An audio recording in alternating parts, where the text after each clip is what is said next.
আলহামদুলিল্লাহ এই পর্যায়ে বক্তৃতা নিয়ে আসছেন জনাব হাফেজ মাওলানা মুফতি হুসাইন আহমেদ। জনাব হাফেজ মাওলানা মুফতি হুসাইন আহমেদ। আসসালামু আলাইকুম ওয়া রাহমাতুল্লাহ। সম্মানিত তাওহীদি জনতা, আজকে আমরা হৃদয়ে অনেক ব্যথা নিয়ে, ভরাক্রান্ত মন নিয়ে জুমার নামাজের পরে, আজকে জুমার দিন, ঈদের দিন, কিন্তু আমাদের ঈদ আর তারা রাখে নাই। তারা আমাদের মা বোনদের উপর নির্যাতন করছে, তারা আমাদের শিশুদের উপর নির্যাতন করছে, তারা নির্বিচারে হত্যা করছে, তারা যা করছে বিশ্ব মানবতা লঙ্ঘন করছে। ঠিক কিনা?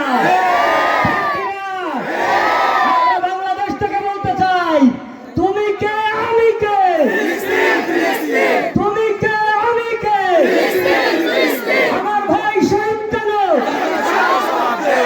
আমার তাওহীদি জনতা, আমরা আজকে এখান থেকে প্রতিজ্ঞা করতে চাই, যেই মুসলমানদের একটা কন্যা সন্তান জন্ম হত্যা করার জন্য মুসলমানরা একটা রাষ্ট্র পর্যন্ত বিজয় করে ছেড়েছে, আজকে সেই মুসলমানদের হাজারো কন্যাকে হত্যা করতেছে, আজকে সেই মুসলমানদের হাজারো যুবকদেরকে তারা বিচ্ছিন্ন করে দিচ্ছে, পৃথিবীর মুখ দেখতে দিচ্ছে না।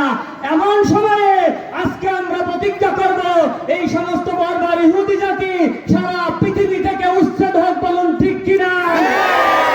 আমরা বাংলাদেশ থেকে ঘোষণা করছি, এই বাংলাদেশের বুকে ইহুদিদের কোন পণ্য আমরা ব্যবহার করব না।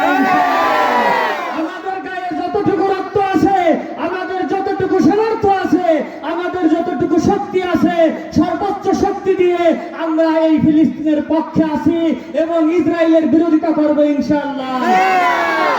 লড়াই করব।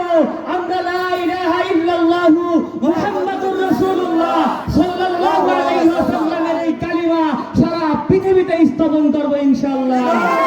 ওয়া আখিরু দাওয়ানা আলহামদুলিল্লাহি রাব্বিল আলামিন।